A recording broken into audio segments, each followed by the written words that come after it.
La Sociedad Española de Radiodifusión presenta... Ser... ¡Viva la radio! Podcast. Siempre. Solo yo sé bien dónde guarda las placas. Digo en su mesilla los zarcillos de plata. No sé si hoy se quede dormir. Es lo que tiene enamorarse de mí. Y no voy a negarte tan vicio que me pesa. Yo le doy besitos por debajo la oreja, diciéndole que volveré allí. Es lo que tiene enamorarse de mí. 3 de la mañana está picando la ruca. Yo pasaba las uñas por debajo de su ropa, dibujando mi nombre en su piel. Te fuiste llamando y es que yo puedo querer. Paloma Sánchez Garnica, buenas noches. Buenas noches. Beatriz Serrano, muy buenas noches. Buenas noches. Ganadora y finalista del Premio Planeta de este año. Enhorabuena a las dos. Muchas gracias. Paloma ha ganado el Planeta con Victoria y Beatriz es finalista con Fuego en la Garganta. ¿Qué supone? Esta promo está siendo un poco rara porque vosotras ganasteis el Planeta hace cosa de un mes. Nosotros teníamos ya preparada la entrevista, pero la Dana atravesó nuestras vidas. Hemos tenido que ir retrasando esta entrevista. Entonces, me gusta porque ahora ya tenéis la perspectiva, ¿no? de un mes después, ¿qué supone? Ya habéis aterrizado en vuestra cabeza qué supone haber ganado el Planeta o ser finalista del Planeta. Bueno, haber ganado el Planeta ahora lo vas asimilando desde el primer instante, ¿no? Cuando vas subiendo, vas acercándote al escenario y vas viendo que efectivamente has llegado a la meta. Yo así lo sentí, ¿no? Que he llegado a una meta. Y después pues te vas dando cuenta de que lo que yo viví hace 3 años con el finalista, esto es como los partos, se olvida y entonces vuelves otra vez. De todas como formas, caes en el mismo error. En el mismo error, sí. Pero de todas formas ya se lo advertí, yo se lo dije de forma así muy cariñosa, le dije, menuda aventura nos espera. Sí. Y efectivamente pues en eso estamos, en la aventura, muy gratificante, muy agotadora, pero muy muy bonita. Tomando primeriza, ¿no? vitaminas. Sí. ¿Ah, sí? Tomando vitaminas, sí, ¿no? Que son como una vitamina que te pone como una moto. Sí. Sí. O sea, pero compartéis droga las dos. Compartimos droga. Nos la da nuestra dealer, que es la jefa de prensa del Planeta. Nos da un sobre, de mezclarlo con agua, que esto es muy bueno. Para que podamos seguir este ritmo. Bueno, pues yo ya tengo titular, por mí la entrevista ya está. Se acabó, ya está.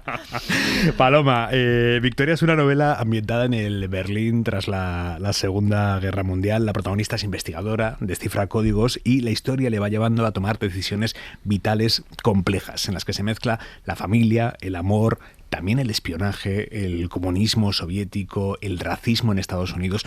Es una mezcla arriesgada.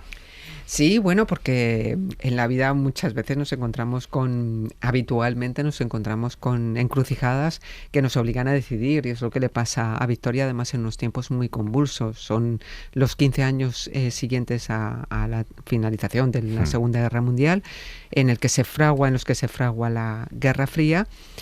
¿Y cómo viven esos civiles que sobreviven a ese horror de la Segunda Guerra Mundial? En ese Berlín derruido y destruido, dividido y ocupado, pero antes del muro.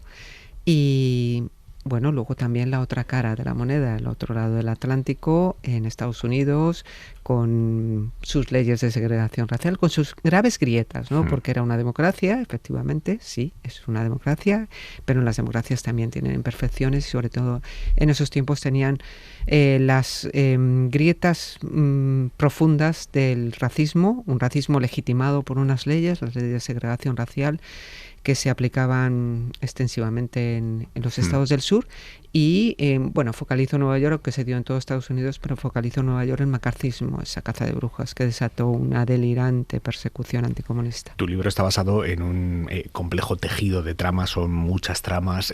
¿Cómo se consigue que con esa multitud de tramas que se van encadenando una detrás de otra, el libro no pierda tensión y, por tanto, atención del lector? Pues es algo que no podría explicar porque yo no soy escritora ni de brújula ni de mapa, yo soy escritora, me pongo a escribir y escribo. Y tira millas. Y tira millas, sí. Entonces, lo que siempre digo, no pienso ni en lectores, no pienso en lo que está de moda, no pienso en... Simplemente me tiene que fascinar y apasionar, es como cualquier lectura, ¿no? Tú abres un libro y lo que quieres es que te enganche y que te atrape. Pues es lo que hago yo cuando empiezo el proceso de escritura, no sé dónde me va a llevar. Me tengo que poner obligatoriamente, disciplinadamente a escribir, porque las musas no llegan salvo que estés escribiendo. Y a partir de ahí voy enlazando las historias de acuerdo con lo que me van contando los personajes. Algunas veces, muchas veces me sorprendo yo misma. Hay veces que me sale como si abriera la compuerta de mi mente y empezar a salir. Eso me pasó con Estados Unidos. Salió como a borbotones salía. Sin embargo, otras veces pues me cuesta más, entiendo menos. Yo digo, no entiendo a estos personajes, hablan alemán y no les comprendo. Y entonces me cuesta, bueno, pues también son 9 novelas, son 20 años en esto y lo que hago es cierro el ordenador, apago el ordenador y bueno, casi lo cierro porque tiene 14 años el ordenador y es como una máquina de tiempo. Pero apago el ordenador y me pongo a leer. Y leo, porque ahí es donde... Ya me reencontraré mañana con estos alemanes con los que no había feedback. Es que la lectura siempre es un mecanismo de la mente muy poderoso. Y entonces si estás leyendo... inconscientemente estás buscando cosas, estás viendo cosas y de repente hay un momento en el que digo, esto podría encajar, yo qué sé, es algo muy mágico, ¿no? Como lectora y como autora, hay uno de tus personajes, un personaje muy importante en la novela, que es el gran amor de tu protagonista, que es Robert, que se enfrenta a... él conoce una verdad muy dolorosa y decide hacer justicia, cueste lo que le cueste. Como lectores necesitamos vernos en personajes valientes, comprometidos, aunque no tengamos la certeza de que nosotros en nuestra vida real fuéramos a actuar igual. Es que eso es la grandeza de la literatura. Cuando leemos nos vemos reflejados en nuestras carencias, en nuestras inseguridades, en lo que pensamos pero no sabemos que lo pensamos. Y entonces vemos en la capacidad de decidir o en lo que hace un personaje, de repente nos podemos ver muy reflejados, ¿no? Robert Norton le estalla una verdad y que le abre en canal la conciencia y tiene que elegir entre la justicia, entre la venganza o entre callar, la amargura del silencio. Y lo que hace es, bueno, al final cualquiera de las que pudiera llegar a elegir tiene consecuencias graves para seres a los que quiere y a los que ama. Y bueno, no me hagas spoiler, no lo hago, por eso estoy pensando, yo estoy buscando las palabras. No, es eso, la lectura, la grandeza de la lectura, de la grandeza de la literatura, es que te puedes ver muy reflejado y aprendes a entender sin juzgar, por qué algunas veces se toman decisiones que tú no las tomarías, pero que tú no las tomarías en el momento en el que estás ahora. Claro. Pero ponte en ese momento, con esas circunstancias, con ese pasado y con lo que tiene ese personaje alrededor, y ponte en su lugar. ¿Qué harías tú? Hay un concepto que está muy presente en tu novela, quizá no tanto de manera explícita, pero sí implícita, que es la reconciliación. En este caso, la reconciliación de la protagonista con su hermana y de otra manera con su hija. ¿La reconciliación siempre es posible? Siempre. Debe serlo. Yo creo que debe serlo.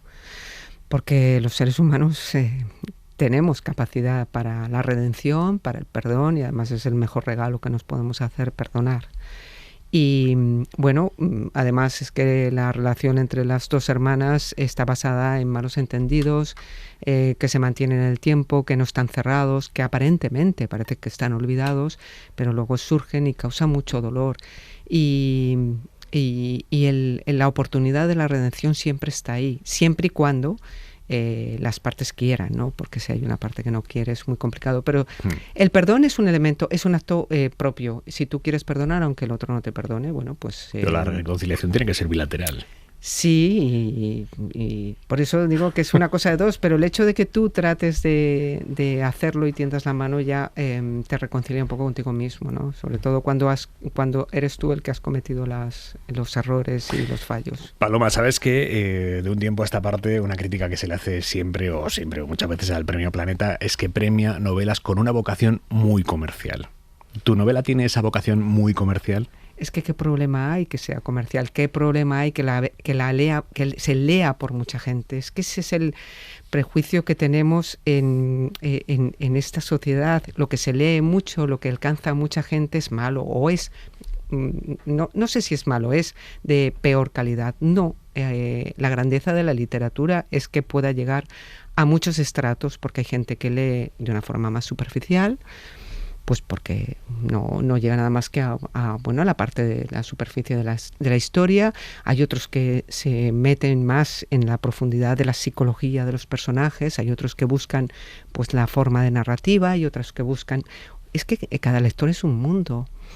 Y yo creo que el Premio Planeta tiene la grandeza de ser una fiesta del libro, que invita a entrar a una librería. Y yo siempre lo digo, los libros no compiten. Si tú lees un buen libro, vas a ir a buscar otra buena historia a la librería. Y eso es lo más importante y lo fundamental. Hay que leer. Y no todo el mundo tiene capacidad para leer, yo que sé, a Proust o a otros más sofisticados, ¿no? Y no tiene por qué ser el hecho de ser sofisticado, ser una literatura más profunda o más, que también eso es un criterio muy subjetivo. Quiere decir que, claro, dejas fuera a mucha gente. Y la literatura tiene que llegar a todo el mundo. ¿Estabas preparada para la alta dosis de crítica que siempre viene aparejada al ganador del Planeta? Bueno, yo siempre digo, y más, tengo 62 años, ya tengo muchos años. Algo hemos vivido, años, ¿no? Algo hemos vivido ya. Y además es lo que a mí me llamó mucho la atención. Antonio Banderas dijo que también, como tiene yo creo que mi edad, un año menos creo, y dice, llega un momento en la vida en la que tienes que pensar que no puedes gustar a todo el mundo, y eso es evidente, no puedes gustar a todo el mundo. Y yo lo acepto totalmente, lo acepto. Beatriz Serrano, fuego en la garganta. Hay un concepto genial en tu libro que es el hamburguesamiento, podríamos resumir como la percepción que tiene quien todavía no se ha hamburguesado de quienes sí se han hamburguesado. ¿Cuánto te ha hamburguesado a ti ser finalista del Premio Planeta? ¿Cuánto me ha hamburguesado? Pregúntamelo dentro de un año. Esta pregunta házmela dentro de un año, porque de momento... Mira, no he cobrado el premio todavía. ¿Qué me dices? Todavía no, pero llegará. Sé que no me han engañado. Está al caer. Mira, Paloma también está preocupada. Está actualizando la cuenta en el móvil. Estamos mirando todo el día la cuenta bancaria, claro. De momento no. De momento lo que me ha dado es bastante como una sensación de tranquilidad. O sea, de compaginar varios trabajos, de estar siempre pensando... están siempre mirando la cuenta final de mes, de estar dedicándole mucho tiempo o sea, de estar rascando, arañando horas del día para sacárselo a la escritura, ¿no? Mi anterior libro y lo escribía madrugando muchísimo, escribiendo a veces en el metro, yendo a trabajar, ¿no? O sea, como con bastante... Pero es que para llegar a donde está el país, en Miramonte, hay mucho metro. No quería decir que era la línea 5. Ya lo digo yo. Pues en la línea 5 se escribió fuego en la garganta, amigos. Entonces, a mí lo que me ha dado es una sensación de tranquilidad. Creo que todavía no me he hamburguesado y espero no hacerlo nunca, pero sí que, no sé, por primera vez en mi vida decir, me voy a dedicar solo a una cosa. Eso me da mucha tranquilidad. Me da como mucha libertad. Pero escucha, ¿estás anunciando que nos dejas al Grupo Prisa o qué? No. Vale. Bueno, no, pero me te estabas despidiendo aquí me he pedido una excedencia. ¿Qué me dices? Esto lo sabes. Esto no lo sabía yo. No, esto no lo sabías. ¿En serio? Por favor, pero, o sea, ¿Pero si cómo no puede ser? Con lo que a ti te gusta trabajar, Beatriz. ¿Y este grupo qué va a hacer ahora? No sé, ¿qué van a hacer sin el ficus más bonito de la redacción? No, pero el podcast lo voy a seguir haciendo. Bien. Y no abandono de todo, pero de momento es como, centrarme solo en una cosita, qué bien está, qué tranquilidad, de verdad. Oye, Fuego en la garganta es un libro, me ha gustado mucho. Muchas Cuenta la gracias. historia de una niña de cómo es una niña en la Valencia de los 90, una niña bastante solitaria que va descubriendo por qué es como es, y gran parte de ese por qué es la historia de por qué su madre los abandonó. No vamos a contar más, vamos a dejarlo hasta ahí. Yo cuando lo estaba leyendo y me preguntaban, ¿pero de qué va? Y les contaba esto y me decían, wow, qué dramón. Y decía, no es un drama. ¿Tú cómo lo definirías? Pues me cuesta muchísimo esto de encontrar una etiqueta. Mira, el día de los premios le contaba a Paloma que cuando bajé del escenario intenté contar un poco este argumento. Al bajar tienes una rueda de prensa y la gente me decía todo el rato, ¿te gusta Stephen King? ¿Te gusta Stephen King? ¿Dirías que Stephen King es uno de tus mayores referentes? ¿Pero qué les pasa con Stephen King? Bueno, yo dije, igual se ha muerto esta noche Stephen King y me está preguntando todo el mundo por Stephen King. Y era porque pensaban que era como Carrie. Yeah. Entonces yo diría que en realidad es una novela que creo que es una novela contemporánea, bastante costumbrista, con elementos quizás de realismo mágico, diría, pero que en realidad es que de lo que habla creo que es del peso de la herencia, si podemos escapar de la herencia familiar, de las habladurías, del chisme, de los silencios familiares, de no permitirte ser tú mismo porque tienes miedo a hacer daño a los demás de alguna forma. ¿Podría ir de esto? Sí, yo creo que sí. Se nota que te lo has leído. En la línea 5 me lo leí. Va a haber mucha gente que cuando lo lea se va a sentir reflejada en el personaje de la madre de tu protagonista y en cosas que esa mujer escribe en su diario. Por ejemplo, hay un momento en el que ella es la madre de Blanca. Dice, he pensado una de esas cosas que una no puede decir en voz alta. Un pensamiento cruzado, difuso, algo que no quiero ni pensar ni escribir de nuevo. Si Blanca no estuviera, entonces yo... ¿Esos pensamientos son normales? ¿Esto lo piensan otras madres? ¡Qué horror! Me siento muy culpable. ¿Cuántas personas van a leer esto y van a decir, wow, yo ese pensamiento también lo he tenido, también me he avergonzado de tenerlo? Sí, las cosas que no se pueden decir en voz alta. Es que, claro, esto es un tema. Yo creo esta madre, estamos hablando de una madre de los 80, 90, creo que es el reflejo bueno, yo creo que muchas madres de esa época se sentían de esa forma, ¿no? Porque creo que estaban en ese punto de su vida en el que tenían la posibilidad de ser muchas cosas, pero seguían siendo solo una, ¿no? Seguían siendo las amas de casa, pero que al mismo tiempo tenían que ser, pues eso, esposas perfectas, tener vida social, a veces salir a trabajar, a veces renunciar a ese trabajo. O sea, creo que en esos años 80, 90 a la mujer se le pedía ser todoterreno y se le pedía ser muchas cosas, pero todas esas cosas que ella escogía implicaban muchas renuncias. Y creo que eso era un desbarajuste emocional, creo que eran mujeres que eran una olla a presión.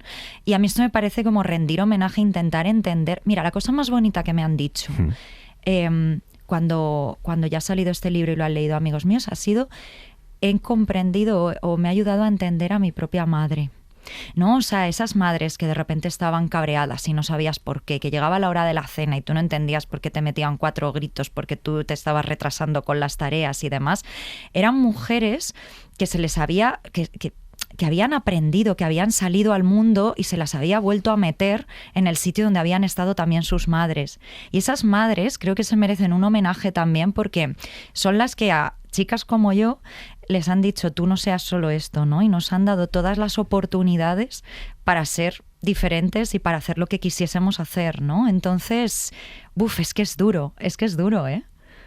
Wow. Has escrito la nota de suicidio más bonita que he leído yo nunca, que es, os quiero muchísimo a todos, pero qué cansancio.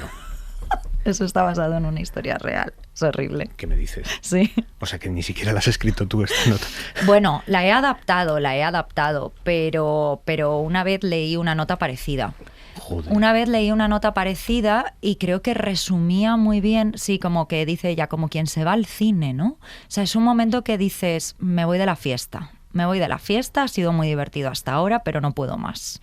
Y hay veces que me parece, es un poco lo que dice en ese momento el personaje, ¿no? Que dice, me pensaba que me iba a revelar una gran verdad y al final no hay tanta verdad detrás de las cosas, ¿no? Hay muchas veces que es simplemente apatía, cansancio, no poder más. He encontrado una conexión. Se te lee a ti en los dos libros, en este y en El desencuentro, claramente. El descontento. Y he encontrado una conexión que no sé si tú la has localizado también. En El descontento terminabas riéndote de alguna manera de la gente que te dice cosas obvias como si fuera tal, que te terminaban diciendo la natación es el deporte más complejo de todos, es el más completo, ¿no? La natación es el deporte más completo. Y en este libro hay una derivada de esto, que es la gente que acumula viajes para, en una cena, hablando de viajes, te termina diciendo Roma es una ciudad con mucha historia. Hay muchas ruinas en Roma, ¿no? París es una ciudad muy romántica. En ese momento el personaje dice, es que preferiría hablar del Holocausto, ¿no? O sea, de este momento que quieres sacudir por los hombros a cualquier persona, de dime algo real, dime algo que no hayas escuchado 100 veces. A mí es que la conversación esta de ascensor me saca de quicio. Te pone un poquito nerviosa, ¿no? Me pone un poquito nerviosa, me pone muy nerviosa los clichetazos, me pone muy nerviosa lo que es puramente ornamental. No te digo superficial. A mí la frivolidad y la superficialidad me parecen divertidísimas y me parece que son necesarias para nuestro día a día, ¿no? Pero realmente, o sea, es como, pero repetir esto, o sea, ¿quién te lo ha dicho? ¿Por qué lo repites como un papagayo? Es que no entiendo. El desayuno no es la comida más importante del día. Si ahora está todo el mundo con el ayuno intermitente, ¿qué me estás diciendo? Cambia, por favor. Oye, voy a aprovechar que tengo a las dos escritoras del momento en la mesa para preguntaros una cosa que siempre he querido preguntar a los escritores y nunca he dado el paso, y es ¿por qué, cómo elegís los nombres de vuestros personajes? Porque al final un nombre dice mucho de un personaje. Por ejemplo, Paloma, Robert Norton, el gran amor de tu protagonista. ¿Por qué le llamas Robert Norton? Pues no lo sé, porque se impone, además, era en principio Robert Murrow, pero luego apareció Murrow, el verdadero Murrow, y le tuve que cambiar el apellido, porque muchos Murrows en 400, casi 500 páginas, pues eran multitud. Y no sé, los nombres van apareciendo. Es que mi proceso de escritura es muy raro, porque yo además a Victoria, el título vino antes. Y entonces yo empecé a escribir, no existía todavía Hermana, y la puse Rebeca. Y a las 3 o 4 líneas me aparecía Victoria, en vez de Rebeca, Victoria. Digo, jolín, me di cuenta, digo, o sea, que te llamas Victoria. Bueno, pues vale, pues Victoria, ¿no? Y muchas veces están inspiradas, por ejemplo, Hedy está inspirada, es un homenaje a el personaje que me inspiró a Victoria, el personaje de Victoria, que es Hedy Lamarr. Bueno, hay nombres que se me presentan así de repente, y hay otros nombres que me cuesta más, no que me cuesta más, sino que hay algunos nombres que he intentado cambiarlos y nos han dejado. O sea que lo del proceso creativo es una cosa muy extraña en mí. ¿Y en ti? En mí. Pues hombre, te puedo hablar de la persona que no tiene nombre en el libro. Solo hay una que no tiene nombre, ¿no? Claro, eso es lo bueno. Pues en realidad es porque, claro, es el personaje de la madre de Blanca, que ella repite constantemente, yo no quiero ser la madre de Blanca, yo no quiero ser solo la esposa de Jorge, y luego no tiene ningún nombre. Esto viene en parte porque en todo el libro siempre sobrevuela mucha simbología religiosa, ¿no? Pero despojada un poco de todo lo que nos han enseñado, ¿no? Pues como niños que hemos crecido en un país católico, yo de hecho estudié en un colegio católico, pero como que después no nos hemos creído esa historia, no tenemos fe, ¿no? Pero esa historia es como la que nos ha construido, ¿no? Nos ha vertebrado. Entonces, claro, yo pensaba mucho en la idea de la Madre de Dios, ¿no? O sea, bueno, de la Madre de Jesús, la Virgen María, y es como que tiene siempre nombres distintos, ¿no? La Virgen de Fátima, la Virgen de Montserrat, la Virgen del Pilar, la Virgen... Pero luego es siempre la misma mujer, ¿no? Entonces también me gustaba mucho como quitarle el nombre, un poco por lo que te decía, de ese homenaje a esas madres como sufridoras silenciosas de los 90, que es como, ay, podría ser cualquiera de ellas, solo que esta es la que ha escapado. Hay uno de los personajes de tu libro que dice en un momento, uno no se da cuenta cuándo está viviendo uno de los mejores momentos de su vida, pero después, años después, echa la vista atrás y dice, era aquel. ¿Creéis que dentro de unos años, cuando echéis la vista atrás, diréis, era aquel por este momento que estáis viviendo ambas, ganadora finalista del Planeta? Es un momento importante, muy importante. Es un momento único, además. O sea, ganar el Premio Planeta solamente lo puedes ganar una vez. y tienes que ser consciente de ellos y tienes que disfrutarlo y tienes que agradecerlo.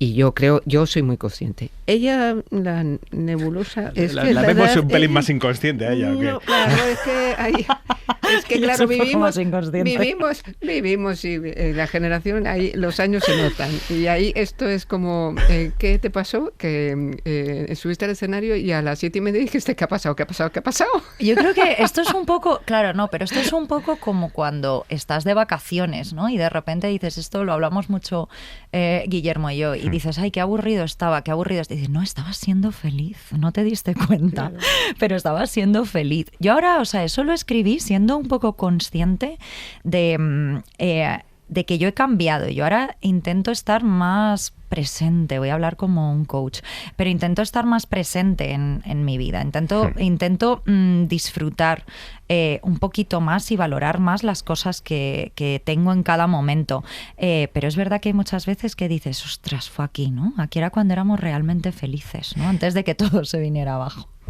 Paloma Sánchez Garnica, autora de Victoria, ganadora del Premio Planeta. Beatriz Serrano, autora de Fuego en la Garganta, finalista del Premio Planeta. Gracias a ambas. Muchas gracias Aimar.